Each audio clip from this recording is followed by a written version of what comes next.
All right, we're back on the convention floor here at Bowl Expo. I'm the Phantom, and I'm here with my good buddy, Mr. Jim Dressel. And our next guest, unbelievably, at a young age, is the USBC president, Andrew Cain. Andrew, welcome to our show. Thanks for having me. Appreciate it. You know, I remember you as a real youngster, as a top-flight bowler. Do you still bowl? I do still bowl. Yeah, actually, I just got back from Baton Rouge a few weeks ago. Crossing my fingers, we're holding on to the Bowlers Journal doubles lead, and maybe we won the title last year. So I still bowl actively. Plan on bowling the World Series in the fall. All right. Well, we'll have to keep him running a lot longer if he's holding the Bowlers Journal double lead. Give that Bowlers Journal magazine a lot of play this way. Well, maybe not. Moving right along. Andrew, you are the new president. It's a job that's full of challenges. It's a job that's full of responsibilities, etc.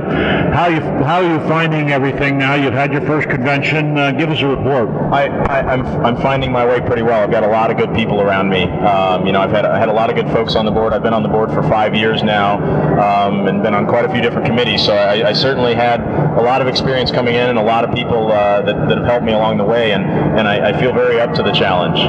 Convention went extremely well this year. We didn't get all the legislation passed. That's obviously the goal, but the meeting went really well. We had a lot of positive takeaways from that, and I certainly think that going forward, our organization's on the right page. That sounds great, especially, I'm still amazed at your young age.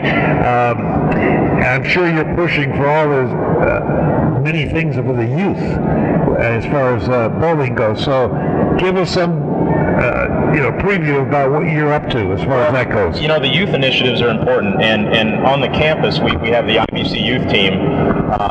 So we're pretty well aligned with BPA in terms of our youth. And I heard a lot of comments at convention about what are we doing about the other groups that bowl. We've got a lot of adults, we've got a lot of seniors that continue to bowl, but the youth are truly the foundation of what we do. And I know not everybody began bowling when they're kids, but that's where most of us got our exposure at some point in our life, whether we picked it up and ran with it like I did at the age of 6.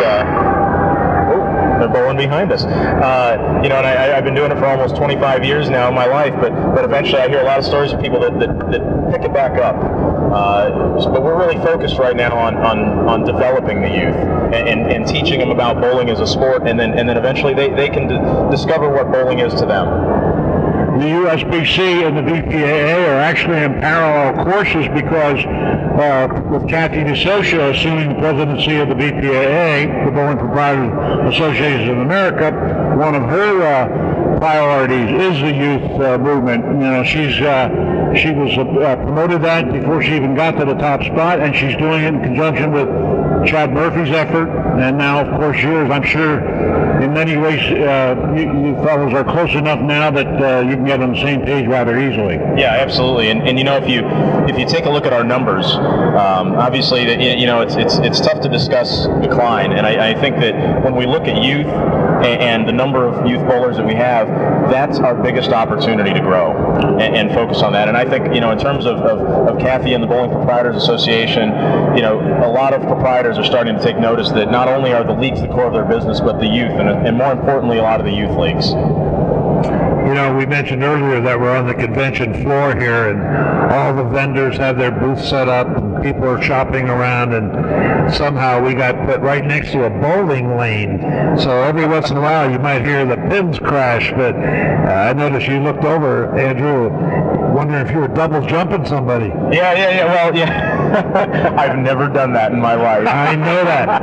You've always followed all the rules. All the rules. That's right. And I haven't balked either. I can't stop myself mid swing. But it's good. You guys don't need any sound effects. You don't need anybody over there hitting the button. No, it's great. I never thought of that. But we are here in Reno. And I understand there's a big announcement, I don't know if it was made on this show or not yet, about continuing to come to Reno for a few more years. What do you know about that? We have extended our partnership with Reno through the year 2030, and I tell you what, Reno's been great to bowling. And for anybody that might not know at the general session this morning, for today, for one day only, Mayor Bob Cashel proclaimed this Bowl, Nevada. Whoa, I didn't know that. And, we were here. We weren't allowed to go to the show.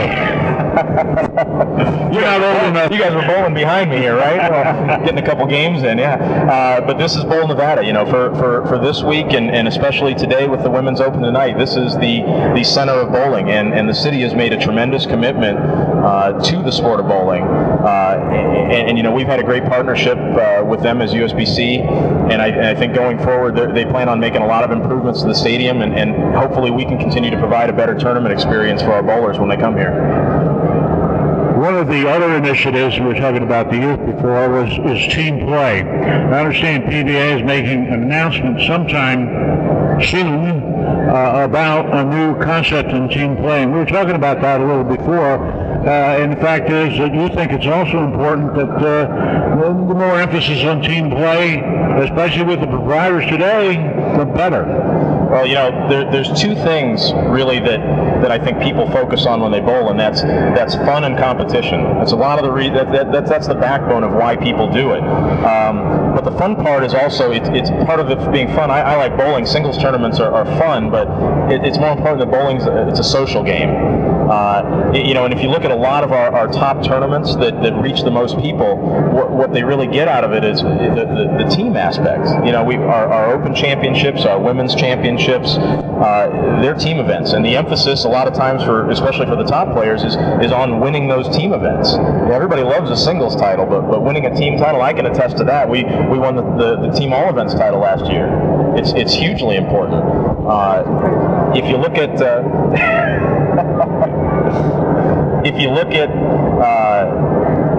sorry. That's okay. We're here right in the middle of... Yeah, we're convention central here, aren't we? This is awesome. We got people popping in all over the place. But the team aspect of the sport, that's our heritage, but I think it's still it's very important today. Team bowling is not a trend. One of the things in relation to those priorities, youth bowling, team bowling, you've got the one controversial aspect I will bring up, and that is the fact that your membership will probably go under 2 million, even in combined, with the USBC at the end of this season.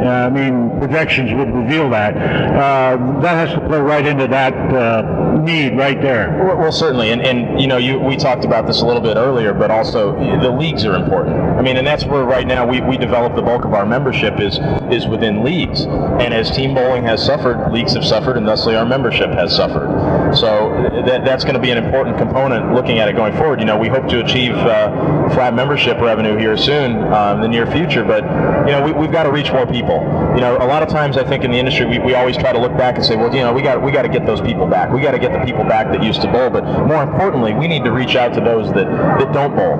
And if we hook them on whether it's team bowling or the social aspect or the fun aspect of the game, or whether it's the competition, foursomes of golf, I go out and play, and I'm horrible at golf, but I have fun. If the other three people I'm playing with are terrible, it's a lot of fun. Yeah, you're right when you said it was a social game, a social sport especially, but leading toward teams, that's another negative thing, because our old buddy Tom Corus, he's been pushing team play for years and years and years, and this is going to make him right, so we got to put up with him. Well, you know what? There's a lot more value in it, I suppose, and I guess if a little bit of pride's on the line, then, well, so be it. If it's what's best for bowling going forward, and it's gonna help this game get a lot better, then well, I guess he's right. Are those two trends the best thing bowling has going for it right now, or is there something else more important on the horizon for USBC as far as its contribution? Those are really the two primary things going forward. We spend a lot of time. We obviously have a lot of great volunteers in the field in associations, and without their efforts and our staff's efforts, we can't operate. And so it's really a matter of really aligning those priorities, youth, leagues, team play, and just, making some fundamental changes to our business model is going to really help reverse that trend. But those folks in the field, they're a big part of that.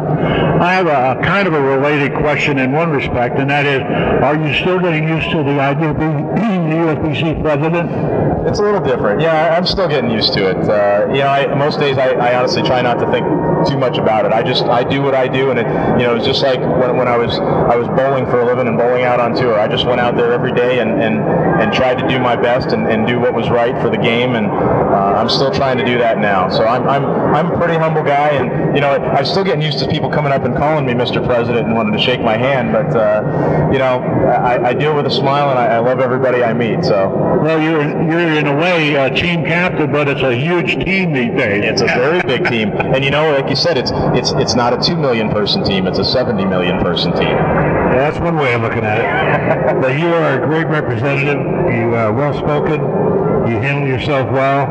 We're almost out of time. Is there anything you'd like to say in closing, Andrew? Boy, I tell you, I hadn't really prepared anything for closing, but you guys got the bulk of it out. I'd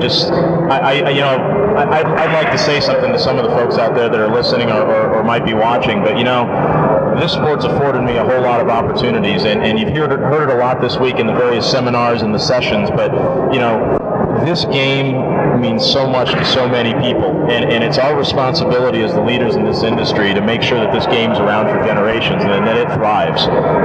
Not survive, it needs to thrive, and we need to look at moving forward to do that. We need to constantly look at moving forward. Well said. Jim, anything closing? Not really, but you notice I'm sitting over here because if I screw up, then that way Lenny can't get on my case too bad with physical punishment. Who's Lenny? I'm the Phantom. Oh, I'm sorry. I got mistaken. I got confused. Andrew, thank you very much for being here. Continued success, and we'll see you down the road. I appreciate it. Thanks for having me. Thank you.